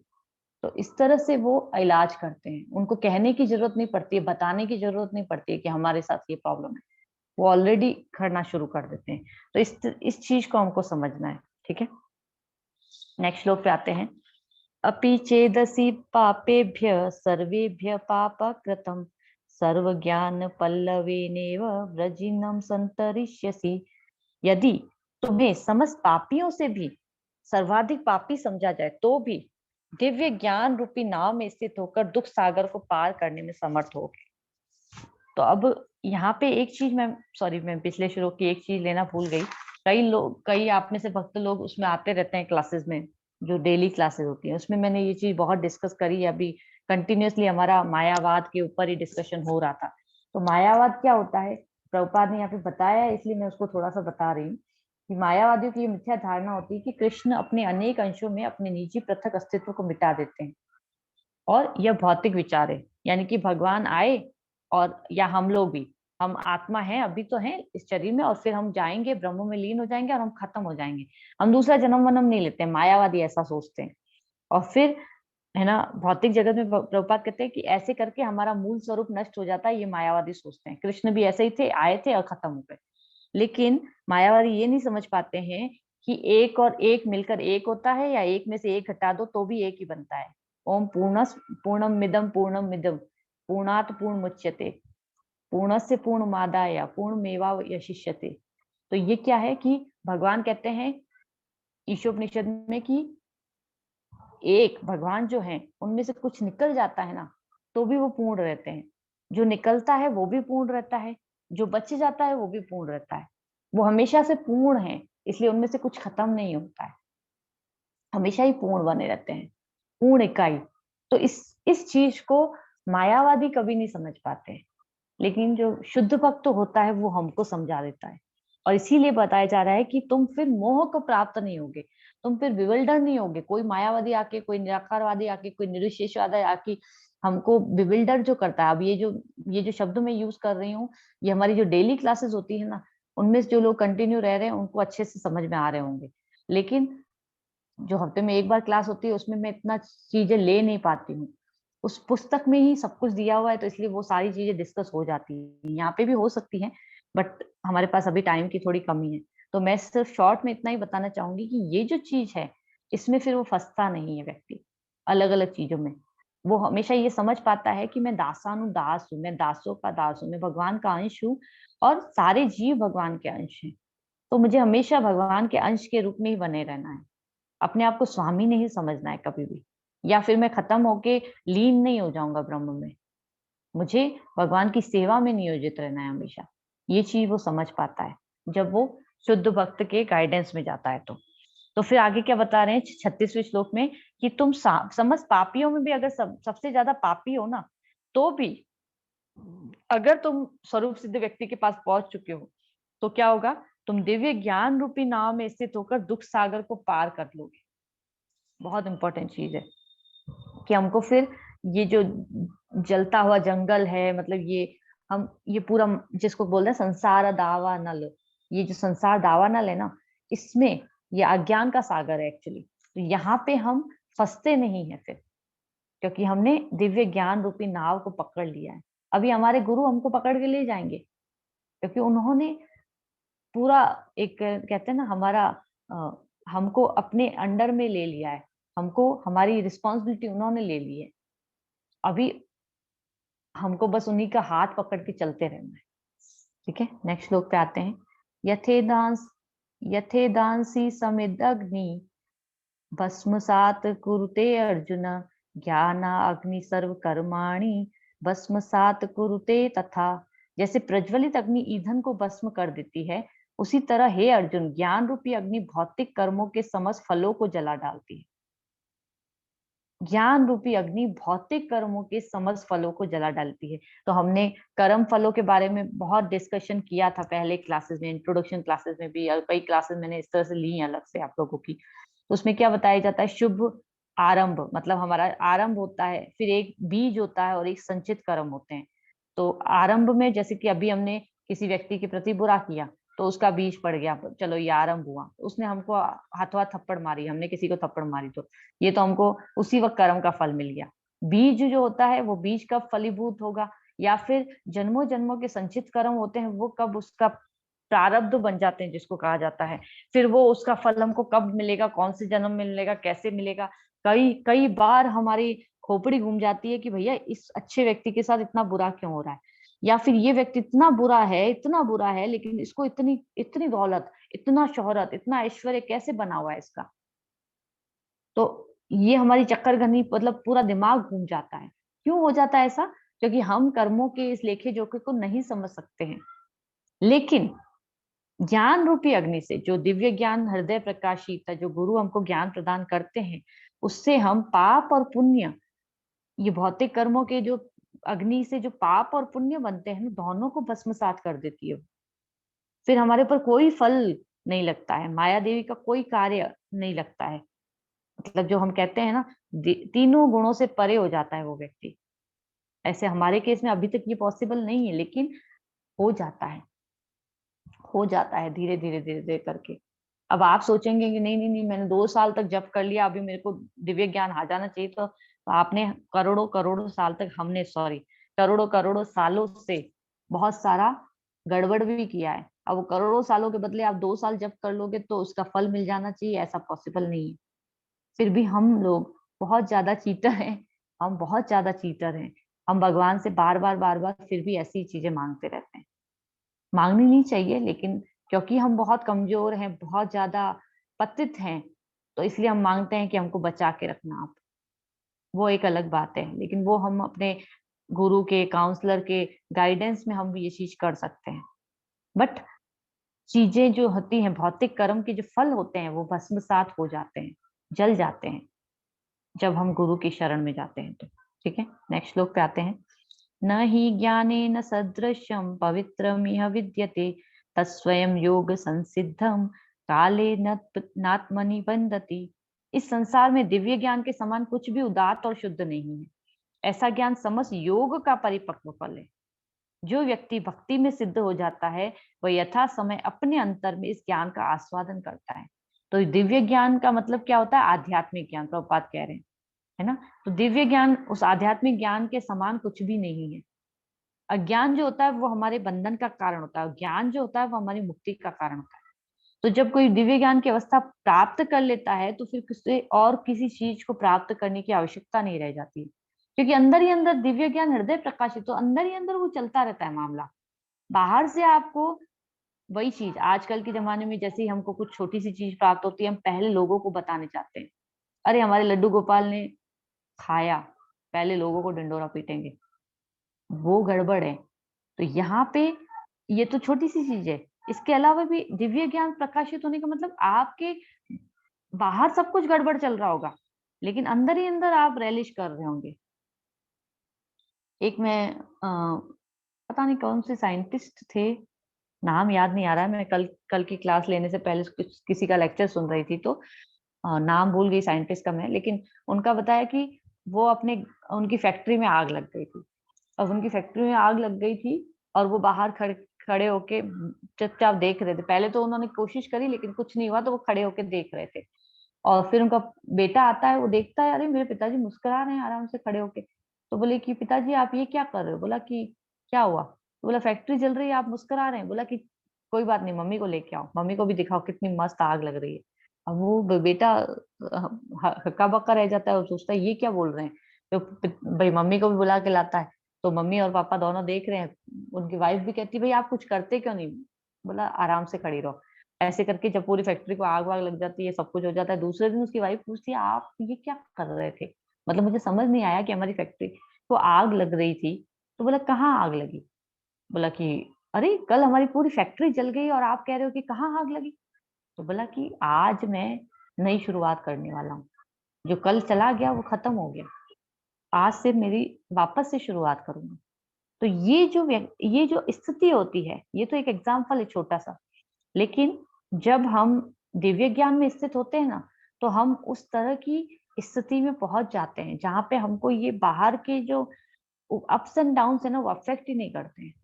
अभी तो छोटा सा कुछ चीज हुई, बिविल्डरमेंट आ जाता है, ये क्या हो गया, ये हमारे साथ ही क्यों होता है, ऐसा क्यों, वैसा क्यों, ऐसा क्यों, वैसा क्यों, ऐसा हो जाता है। और लेकिन जो व्यक्ति दिव्य ज्ञान में स्थित होता है, वो इन चीजों से अफेक्टेड नहीं होता है। प्रभुपाद की फैक्ट्री में आग लग गई थी, प्रभुपाद डांस करने लगे, लोग के पागल हो गए क्या स्वामी जी? तो बोले कि नहीं, उस वक्त उनका नाम अभय चरण था। तो उस वक्त प्रभुपाद नाम नहीं था, क्योंकि अभी दीक्षा नहीं हुई थी। तो बोले कि है ना, स्वामी जी पागल हो गए, मतलब अभय चरण पागल हो गए, ऐसे कुछ बोला लोगों ने। तो बोले कि नहीं, मैं पागल नहीं हूँ, कृष्ण जिसका सब कुछ छीन लेते हैं, यानी कि कृष्ण को वो बहुत पसंद है। तो ये स्थिति होती है, लेकिन ऐसा नहीं है कि कृष्ण हमसे सब कुछ छीन लेंगे। इसका मतलब ये है कि कृष्ण हमसे उतना ही चीज लेते हैं जितना हम दे सकते हैं, हमारी उतनी ही परीक्षा लेते हैं जितने हम दे सकते हैं। प्रभुपाद प्रभुपाद थे, हम लोग उनके लेवल पे कभी नहीं हो सकते, वो एक अलग बात है। बट हमारा बिविल्डरमेंट कम हो जाता है। ये जो ऊपर नीचे मामला होता रहता है ना छोटी छोटी चीजों पे, वो सब कुछ खत्म हो जाता है। ठीक है, नेक्स्ट श्लोक पे आते हैं। श्रद्धावान लभते ज्ञानम तत्पर संयतेन्द्रिय ज्ञान लब्धा शांतिम चिरे शांतिम अचिरेण अधिगच्छति। जो श्रद्धालु दिव्य ज्ञान में समर्पित है और जिसने इंद्रियों को वश में कर लिया है, वह इस ज्ञान को प्राप्त करने का अधिकारी है, और इसे प्राप्त करते ही वह तुरंत आध्यात्मिक शांति को प्राप्त होता है। श्रद्धालु हैं लेकिन समर्पित हो जाते हैं, शरणागत हो जाते हैं। अगर दिव्य ज्ञान में हम अभी शुरुआत हमारी श्रद्धालु से हुई है, लेकिन हम क्या हो जाते हैं, समर्पित हो जाते हैं। अगर जब समर्पित होते हैं, फिर धीरे धीरे इंद्रियों को वश में करते हैं। अभी मान लीजिए किसी ने प्याज लहसुन छोड़ दिया, आप में से किसी ने चाय कॉफी छोड़ दी है, मान लीजिए कोई मूवीज जाना छोड़ चुका है, कुछ भी ऐसी चीजें, तो ये क्या हुआ, इंद्रियों को वश में करना ही तो हुआ। इंद्रियों को वश में कर लेता है फिर वो, और फिर वो इस ज्ञान को प्राप्त करने का अधिकारी, हम अधिकारी तभी बन सकते हैं। क्यों? अब अभी अभी इस चीज को आप भौतिक जगत से कंपेयर करके देख लीजिए ना, कि अगर कि कोई बड़ा सा प्लेयर देखिए, बड़े कोई बहुत फेमस प्लेयर की बात करिए, कोई बहुत फेमस एक्टर एक्ट्रेस की बात करिए, या फिर किसी भी स्पोर्ट्समैन के बारे में आप सोचिए, कुछ भी, चाहे वो बॉक्सिंग में हो, चाहे क्रिकेट में हो, चाहे टेबल टेनिस में हो, चाहे चेस में हो, किसी में भी सोचिए। अब ये लोग जब कुछ अचीव करते हैं, तो उसके पीछे उनकी मेहनत होती है कि नहीं होती है? ऐसा तो नहीं है कि भैया हजारों लोग कर रहे थे, लाखों लोग कर रहे थे, लाखों में से हजारों में ऐसे ही सिलेक्ट हो गए बिना मतलब के, हजारों में से वो एक नंबर वन जो बना था वो ऐसे ही बन गया बिना मतलब के। ऐसा थोड़ी ना होता है, ऐसे ही तो नहीं बना होगा। वो हजारों में से 100 में आने में, 100 से 10 में आने में, 10 से 1 बनने में उसने बहुत मेहनत करी होगी। उसी प्रकार से जब हम कहते हैं कि दिव्य ज्ञान प्राप्त करके वो व्यक्ति उस अवस्था को प्राप्त कर लेता है, या उस ज्ञान को प्राप्त करने का अधिकारी वो है जिसने इंद्रियों को वश में कर लिया है और जो शरणागत है, तो फिर हमको उसके लिए उतनी मेहनत तो करनी पड़ेगी ना। शरणागत होने का मतलब अश्रद्धालु नहीं होना। आपको जो बताया जा रहा है उसको एज इट इज फॉलो करना, अंधविश्वास नहीं करना है, अविश्वास नहीं, मतलब अंधविश्वास नहीं, सॉरी, अविश्वास भी नहीं। श्रद्धालु है, श्रद्धालु से समर्पित बनना है। एक तो अविश्वास होता है और एक होता है अंधविश्वास, दोनों ही नहीं होना चाहिए। अंधविश्वास कब होता है? जब आप किसी को भी गुरु बना लो। अविश्वास क्या होता है? कि आप हर किसी को भी गुरु ना बनाओ। इन दोनों के बीच की स्टेज ढूंढनी पड़ेगी, जहाँ पे आपको सही व्यक्ति को गुरु बना के समर्पित होना है, और फिर उसके बनाए हुए उसके कहे हुए अनुसार चलना है, और फिर वो ज्ञान प्राप्त करना है जिसके हम अधिकारी हैं, और फिर प्राप्त करके हम आध्यात्मिक शांति को प्राप्त करते हैं। कुछ चीजें खत्म नहीं होंगी। आप 70 साल के भी हो जाएंगे ना, तो भी हमारे घर में, मतलब अगर ऐसा हुआ कि भाई मान लीजिए सब कुछ ऑलरेडी सेटल्ड है घर वालों का, तब तो कोई जरूरत नहीं हमारी, तब तो हमको छोड़ दिया जाएगा, वो एक अलग बात है। अदरवाइज अगर आपकी जरूरत है तो आपको 70 साल के भी हो जाओगे, 75 के भी हो जाओगे, तो भी आपको छोड़ा नहीं जा सकता। तो इसलिए छोड़ना ऐसे नहीं है हमको किसी को भी, लेकिन हमको अपने आप को इस स्थिति में रखना है कि हम यहाँ से हटते जाएं धीरे धीरे, और अपने आप को फोकस्ड करते जाएं अपने लक्ष्य की ओर। दिखता नहीं है लेकिन है। एक्सेप्ट कर लेंगे जल्दी से जल्दी तो पहुंच जाएंगे, नहीं एक्सेप्ट करेंगे तो 10 साल के बाद समझ में तो आएगा, क्योंकि आप सब लोग उसी कैटेगरी के हैं, मतलब जो भगवान के पास जाना चाहते हैं। अगर समझ जाएंगे तो बहुत जल्दी तो अच्छा रहेगा, नहीं समझेंगे तो 10 साल के बाद समझ में आएगा, तो थोड़ा टाइम लगेगा, मतलब थोड़ा बल लगेगा। 50 साल की उम्र में, 55 की उम्र में जाके हम शुरुआत करेंगे किसी चीज को करने की। उसके बाद फिर अब हड्डियों में जान नहीं है, बैठा जा नहीं रहा। अभी मेरे साइटिका की प्रॉब्लम चल रही है पिछले 1 महीने से, अभी मेरे से ढंग से बैठा भी नहीं जाता है जब करने के लिए 2 घंटे। मेरे को घुटने को मोड़ने के लिए, बैंड करने के लिए उसने मना कर रखा है, तो अब पैर फैला के कोई इंसान जब कैसे कर सकता है? तो मेरा जब अच्छा हो नहीं रहा है पिछले 1 महीने से। तो मेरा कहने का मतलब है कि ये होगा हमारे साथ।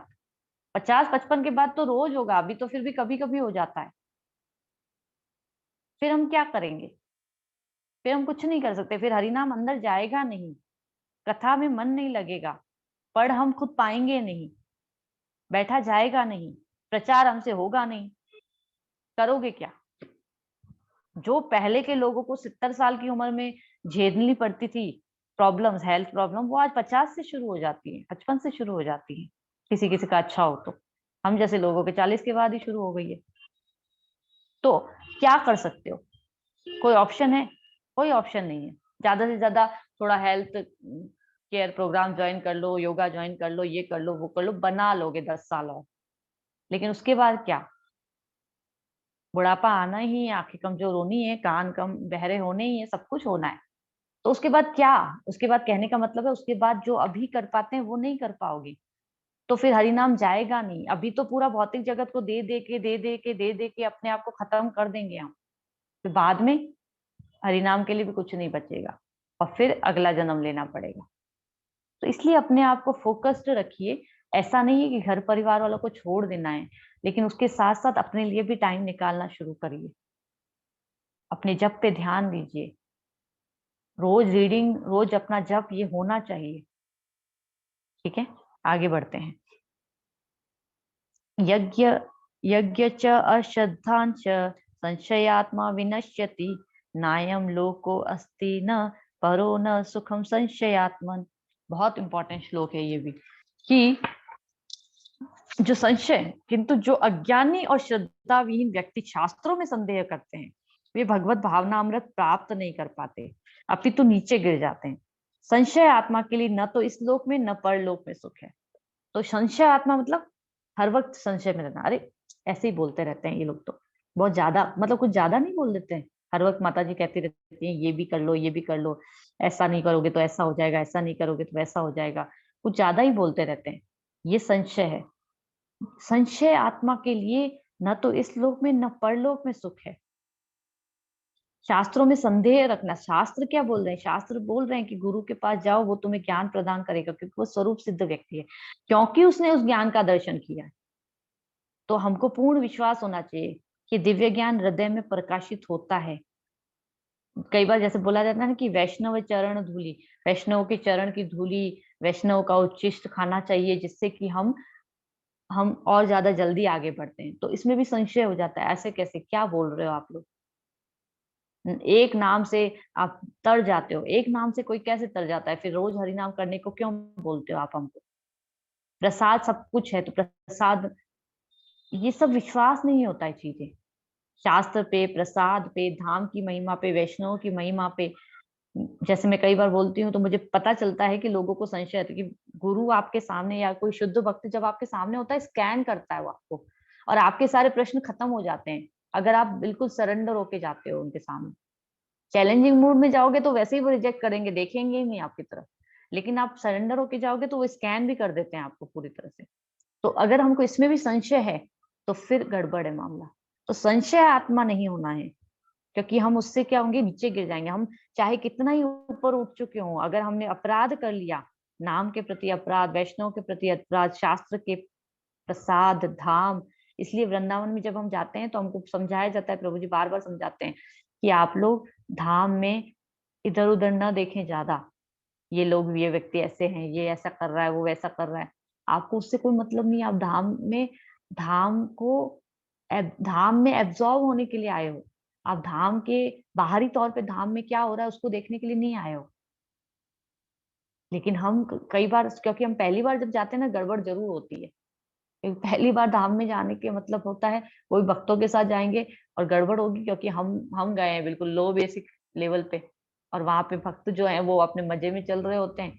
हम हो रहे हैं तो बाहर की तरफ, बाहरी तौर पे देख रहे होते हैं, और फिर हमसे गड़बड़ हो जाती है, और फिर घर पे आने के बाद भी हमको relish नहीं होता है। धाम से आए हैं लेकिन धाम की याद नहीं आ रही है, यानी कि बहुत गड़बड़ है। धाम में जाने के बाद धाम की याद नहीं आए आने के बाद, तो गड़बड़ है, यानी कि आपने कुछ relish नहीं किया, वहां पे आनंद लिया ही नहीं आपने वहां पे। यहाँ से ये चीज समझनी पड़ेगी। तो इसी प्रकार से, जैसे मैंने कालिदास की स्टोरी आप लोगों को जो रेगुलर आ रहे थे उनको सुनाई थी, कि कालिदास जो थे वो क्या करते थे, उच्छिष्ट लेते थे सबका, सारे वैष्णवों का।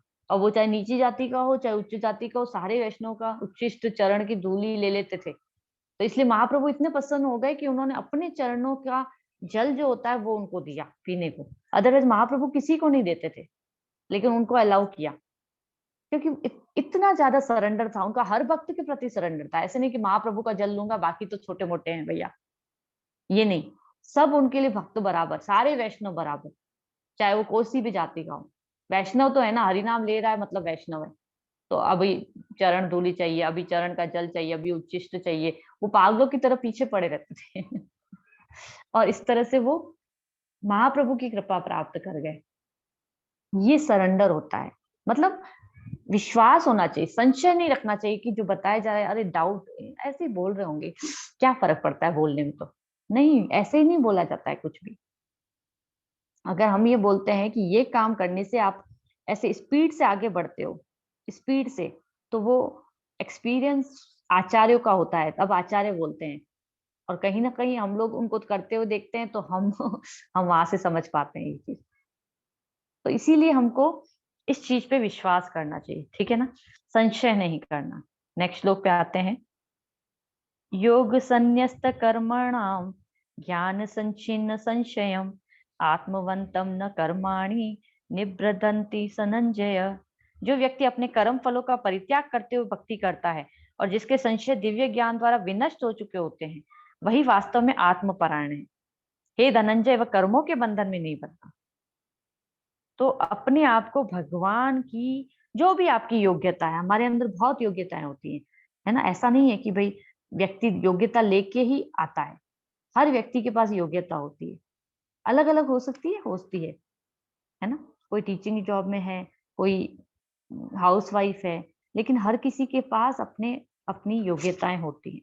उस योग्यता को अपने जो डेली कर्म होते हैं, जो डेली अपनी रिस्पॉन्सिबिलिटीज होती हैं, वो करने के बाद, आपकी जॉब, आपका घर, ये सब देखने के बाद, उस योग्यता को भगवान की सेवा में लगाना चाहिए।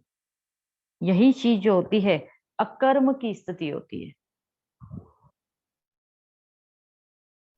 है ना। सूर्य देव जो है हर वक्त सेवा देते हैं, धरती माँ जो है हर वक्त सेवा देती है। तो ये हर वक्त सेवा क्यों देते हैं? क्योंकि ये भगवान के भक्त हैं, शुद्ध भक्त हैं, हर वक्त सेवा देते रहते हैं, बिना कहीं सेवा देते रहते हैं हर वक्त। इस चीज को समझना है हमको, ठीक है। तो बार बार हर चीज को बाहर आके बताना नहीं, कॉन्फिडेंशियल होते हैं ये चीजें, लेकिन हर चीज को अपने अंदर में लेते जाइए, लेते जाइए, लेते जाइए और करते जाइए। उससे हम आगे बढ़ते जाएंगे, ठीक है।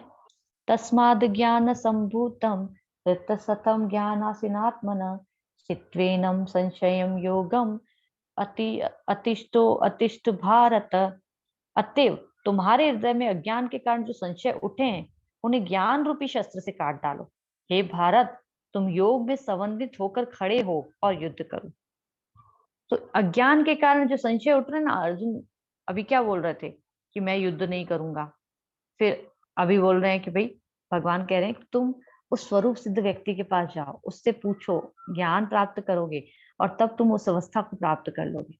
और ये जो संशय उठ रहे हैं ना ऊपर ऊपर नीचे, इनको ज्ञान रूपी शस्त्र से काट डालो। अब ज्ञान रूपी शस्त्र कौन सा? जो दिव्य ज्ञान भगवान ने दिया है, उससे शस्त्र से काटने को बोल रहे हैं। और फिर तुम योग से समन्वित होकर खड़े हो और युद्ध करो। और अब तुम अपना कर्म करते रहो, अपना कर्म नहीं छोड़ना है हमको कभी भी।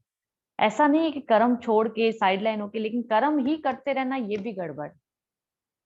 केवल कर्म करते रहोगे और ये काम नहीं करोगे तो गड़बड़। लेकिन कर्म के साथ साथ अपना ये भी करते रहना है, भैया मैं 4 माला पे हूं तो मुझे 8 पर पहुंचना होगा। कब तक 4 पे अटका रहूंगा या अटकी रहूंगी? 8 पे हूं तो 16 पे पहुंचना है। और इसके मैंने बहुत सारे शॉर्ट ट्रिक्स बताए हैं आपको। नरसिंह देव से प्रार्थना, तुलसी महारानी की परिक्रमा, टीओपी की सेवा, जेट क्या कहते हैं, किसी का लॉटरी लगती है ना, ये लॉटरी लगती है इनसे। और एक नहीं, मैंने बहुत सारे लोगों को देखा है ऐसा करना। क्योंकि न तो नरसिंह देव का मतलब मेरे को कोई भगवान दे रहे हैं, ना तुलसी महारानी का ऐसा है, क्योंकि ये नरसिंह देव हमारा जो भी गड़बड़ है हमारे साथ भक्ति में, वो सब कुछ हटा देते हैं। भक्ति विघ्न विनाशक। और भक्ति में जो विघ्न आ रहे हैं उनको विनाश करने वाले नरसिंह देव। और तुलसी महारानी जो है हमारे ऊपर इस तरह से कृपा करती हैं कि वो हमको राधा रानी की सेवा में लगाती है, भगवान की सेवा में लगाती है। तो उनसे वो प्रार्थना, क्योंकि वो शुद्ध भक्त हैं भगवान की।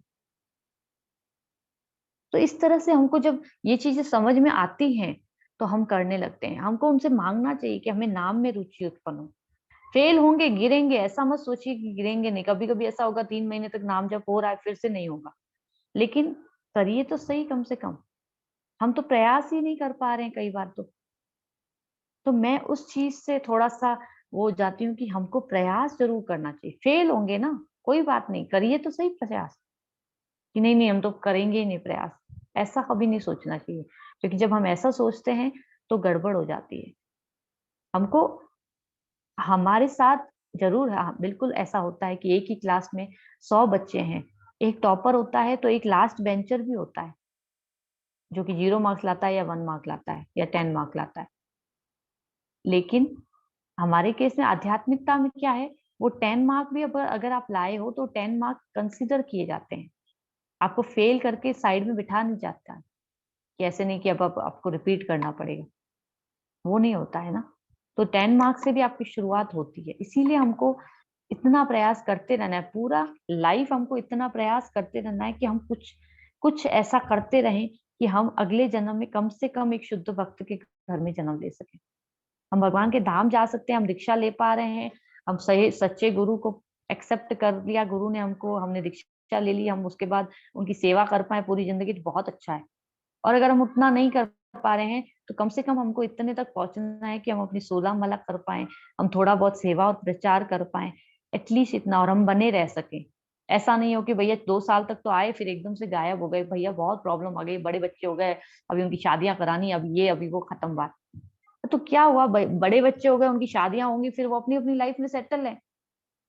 आपको अपनी लाइफ खराब करने की क्या, या फिर छोटे बच्चे हैं तो उनको टाइम देने के बाद आपको अपना थोड़ा सा 1 घंटा निकालना है, दोनों ही केसेस में। अब आप कहेंगे कि माता जी आपके लिए कहना आसान है, तो मेरे लिए कहना आसान नहीं, क्योंकि मैं 5 साल का था परम तब से ये सेवाएं कर रही हूँ। और ऐसा नहीं है कि मैं बहुत घमंड में ये बोल रही हूँ, क्योंकि गुरु महाराज की कृपा रही, वो पकड़ के रखते हैं हमेशा। गिरती तो मैं भी बहुत बार हूँ, अभी भी गिरी अभी भी गड़बड़ी है मामला, अभी भी ऐसा ही है कि जप नहीं हो रहा है, कुछ भी ढंग से नहीं हो रहा है। लेकिन पहले मैं बहुत इस चीज को लेके परेशान हो जाती थी, लेकिन अब मुझे पता है कि आपको अपने गुरु को पकड़ के रखना है बस। उसके बाद अब उनकी रिस्पॉन्सिबिलिटी है कि वो आपको बचा लेंगे। हमारे अंदर तो कोई योग्यता कभी हो ही नहीं सकती, कभी भी नहीं हो सकती। अभी 1 महीने से जब नहीं हो रहा है, नहीं हो रहा है तो नहीं हो रहा है, मैं क्या करूँ? मतलब ऐसा नहीं कि जब छूट रहा है, जब छूट नहीं रहा है, लेकिन अच्छा नहीं हो रहा है, कुछ भी सुनाई नहीं दे रहा है। अभी मैं बैठी हूँ तो अभी भी मेरे कमर बैक में पूरा पेन चल रहा है मामला। क्लास भी नहीं ले पा रही हूँ बैठ के ढंग से। तो फिर उससे बदतर स्थिति तो क्या होगी? लेकिन इसका मतलब छोड़ देंगे तो ये गड़बड़ है। और ये मैं क्या कैसे क्यों कर पाती हूँ, इतना इतना हम क्यों कर पाते हैं? क्योंकि हम अपने गुरु महाराज को ये करते हुए देखते हैं कि वो 24 घंटे कर जाते हैं। हमसे तो सिर्फ हफ्ते में एक बार ही मांगते हैं वो हमारा 2 घंटा। वो 24 घंटे कर देते हैं ये चीजें, हर वक्त दे रहे होते हैं। तो जब वो हर वक्त दे रहे थे, प्रभुपाद ने रातें रातें बिताई थी हमारे लिए, क्या हम उनके लिए इतना नहीं कर सकते? बस ये सोच के 2 घंटे निकाल लेते हैं, एहसान कर लेते हैं उनके ऊपर। यही मैं सोचती हूँ, इसके अलावा मेरी कोई योग्यता नहीं है। ऐसा ना सोचें आप लोग कि मैं बहुत, नहीं, मेरी कोई योग्यता नहीं है इसके अलावा। तो इस चीज को समझना है, सिंसियरली समझना है इस चीज को, कि गुरु का क्या क्या इंपॉर्टेंस है हमारे जीवन में। उनके बिना कुछ नहीं होगा हमारा। और वहां तक पहुंचने के लिए 16 माला तक पहुंचना बहुत जरूरी है। फिर ऐसा नहीं है कि 16 माला गुरु महाराज शेल्टर देते हैं या फिर कोई और आचार्य भी हैं, वो भी आपको एक्सेप्ट करते हैं, लेकिन दीक्षा आपको तब तक नहीं मिलेगी जब तक आप 16 माला पे नहीं पहुंचेंगे। तो हमको ऐसा नहीं है कि ये सोच के ठीक है ना, हम नहीं कर पाएंगे इस जन्म में, ऐसा इतना लापरवाह नहीं होना चाहिए।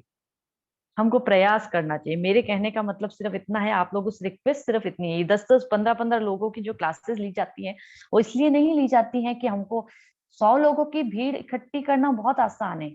मैं एक जोक मारते हुए अच्छी अच्छी क्लासेस ले सकती हूँ, लेकिन जहाँ पे थोड़ी सिंसियरिटी आ जाती है, लोग गायब हो जाते हैं। क्यों होते हैं गायब? क्योंकि सिंसियरिटी किसी को पसंद नहीं है, तप करना किसी को पसंद नहीं है। लेकिन जो तप में तप जाते हैं, अगर सोना आग में तपेगा नहीं तो वो सोना नहीं बनेगा। कुम्हार के पास जब वो घड़ा बनता है तो उसको पहले तपना पड़ता है, तब वो घड़ा बन के निकलता है। तो इस चीज को समझना पड़ेगा हम लोगों को सबको, कि तपना तो पड़ेगा, तपस्या तो करनी पड़ेगी। गुरु के पास जाना है, शरणागत होना है। शरणागत होने के लिए ये 16 माला करना, हरिनाम जैसा भी हो, शुरुआत तो करें। अभी तक भी मैं ये रिक्वेस्ट कर रही हूँ आप लोगों को कि 2 माला, 4 माला, 6 माला जितनी होती है, कम से कम लिखिए ग्रुप में। आप जब लिखेंगे तो आपको थोड़ा इंकरेजमेंट आएगा अगली बार के लिए, नहीं नहीं नहीं, मुझे भी 16 माला पे पहुंचना है। देखो इतने सारे भक्त पहुंच, और ये एक्सरसाइज मैंने करवा के देखी है। अभी क्वांटिटी लोगों की बढ़ रही है करने की। पहले 2 या 3 लोग ही करते थे, अभी कम से कम 8-10 लोग आ चुके हैं 16 माला पे। तो अपने आप को इतना भी क्या हम है ना लो लेवल पे समझ रहे हैं कि नहीं नहीं, मैं तो जिंदगी में कभी नहीं कर सकती 16 माला, या नहीं कर सकता। क्यों? क्यों नहीं कर सकते? आप क्या अनूठे हैं क्या? बिल्कुल नहीं। या हम इतने गए गुजरे हैं कि हम 16 माला भी नहीं कर सकते? ऐसा भी नहीं है। भगवान ने हमको चुना है, तो अगर हमको चुना गया है तो फिर हम लायक हैं ना। बस उस लायकी के लिए थोड़ा सा मेहनत जरूर लगेगी। मेहनत के बिना तो कुछ भी नहीं मिलता है। चाहे भौतिक जगत में देख लो, खाना मैं जाऊंगी नहीं अगर किचन में अभी बनाने के लिए, तो मुझे खाना बन के तो मिलेगा नहीं, अपना प्लेट अपीयर तो नहीं हो जाएगी मेरे सामने। तो मेहनत बिना तो हमें कुछ भी नहीं मिलता है। आज आप लोग पैसा कमाते हैं, घर चलाते हैं, मेहनत बिना तो कुछ भी नहीं मिलता है। इस चीज को समझना है हमको सबको। और अपने गुरु से, प्रभुपाद से प्रार्थना करनी है, तुलसी महारानी से प्रार्थना करनी है, और नरसिम्हदेव से प्रार्थना करनी है। जिसको उससे भी फास्ट जाना है, टीओपी की सेवा शुरू कर दे। तो ये सब चीजें मैं क्यों बताती हूँ हमेशा? क्योंकि ये सब चीजें मैंने देखी हैं लोगों को करते हुए, और उससे उनको रिजल्ट्स भी लेते हुए देखा है, पर्सनल अपना भी। और फिर वापस गिरना उठना मेरा चलता रहता है। मेरे केस में बहुत गड़बड़ है मामला, मैं उन लोगों की तरह एलिवेटेड नहीं हूँ। लेकिन हाँ, गिरना उठना चलता रहता है। लेकिन होप है कि कभी तो ऐसा दिन आएगा जब ये गिरना कम होगा। अभी अभी 50%, 60%, 80% तक मामला गिरने का बनता है, 20% तक टिके रहते हैं। तो धीरे धीरे वो 30 पे आएगा, धीरे धीरे 40 पे आएगा, आएगा धीरे धीरे करके। तो जैसे मैं अपनी इस होप को नहीं छोड़ती हूँ, वैसे हम लोगों को किसी को भी नहीं छोड़ना है इस होप को। बने रहिए और करते रहिए, प्रयास करते रहेंगे तो रिजल्ट जरूर आएंगे। ठीक है ना? आप सभी का धन्यवाद। सॉरी, मैं कभी-कभी थोड़ी-सी हेवी हो जाती है क्लास, बट कभी-कभी वो लेनी पड़ती है, बिकॉज़ नहीं तो हमें इम्पोर्टेंस समझ में नहीं आती है।